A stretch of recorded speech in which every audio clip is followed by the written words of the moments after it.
उप मुख्यमंत्री बोले हिमाचल सरकार विकास की तरफ अग्रसर। उप मुख्यमंत्री मुकेश अग्निहोत्री ने विधानसभा ज्वाली के अधीन नक्की में 3 करोड़ की लागत से निर्मित विश्राम गृह का लोकार्पण किया। इस दौरान उन्होंने कहा कि हिमाचल प्रदेश सरकार विकास की तरफ अग्रसर है तथा नए नए आयाम स्थापित किए जा रहे हैं।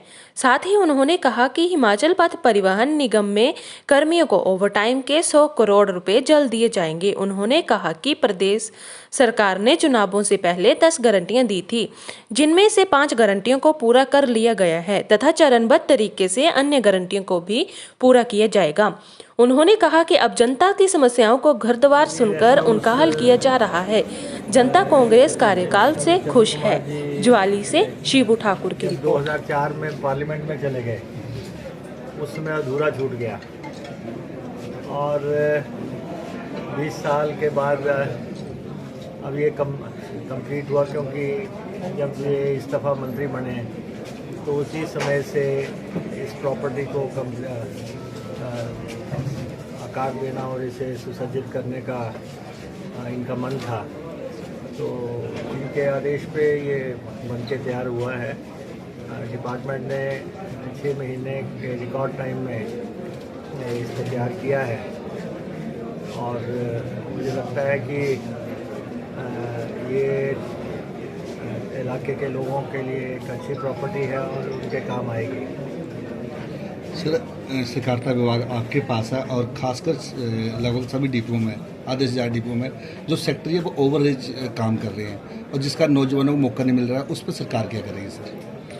नहीं, देखिए, अभी हमारी एक मीटिंग हुई है कोऑपरेटिव डिपार्टमेंट की। उसमें कुछ इशू डिस्कशन में आए हैं। एक तो जो एग्रीकल्चर कोऑपरेटिव सोसाइटीज़ हैं, primary agriculture cooperative society PACS, जो है हिंदुस्तान का हिमाचल पहला प्रदेश लगभग बन रहा है जिसकी सारी सोसाइटियाँ जो है कंप्यूटराइज्ड हो जाएंगी और 4-4 लाख रुपया हर सोसाइटी को दिया गया है कंप्यूटराइजेशन के लिए। और उसका जो सेंट्रल पॉइंट बनना है उसके लिए 40 करोड़ लगेगा, 40 करोड़ फील्ड में लगेगा। तो सारी सोसाइटियाँ जो है ऑनलाइन हो जाएंगी, तो जो दिखते हैं वो काफ़ी हद तक उनका निवारण हो जाएगा और क्योंकि ऑनलाइन सबको अवेलेबिलिटी हो जाएगी डाटा की। क्योंकि जैसे पता लगता है कि वहाँ के पैसे जो है वो घोटाले में चले गए, वहाँ सोसाइटी में ऊंच नीच हो गई। हालांकि हिमाचल प्रदेश कोऑपरेटिव का जनक है। पहली कोऑपरेटिव सोसाइटी हिंदुस्तान में हिमाचल प्रदेश में बनी और ऊना जिला के पंजाबर में बनी थी। उसके बाद कोऑपरेटिव मूवमेंट सारे देश में फैला, लेकिन हम जो जिस स्टेट ने इसको याद किया उसमें भी बहुत अच्छे कोऑपरेटिव सोसाइटीज़ हैं। ऐसा नहीं है कि आप जैसे हमारे 3 बैंक्स हैं, कांगड़ा सेंट्रल कोऑपरेटिव बैंक है, ये भी एक सोसाइटी है।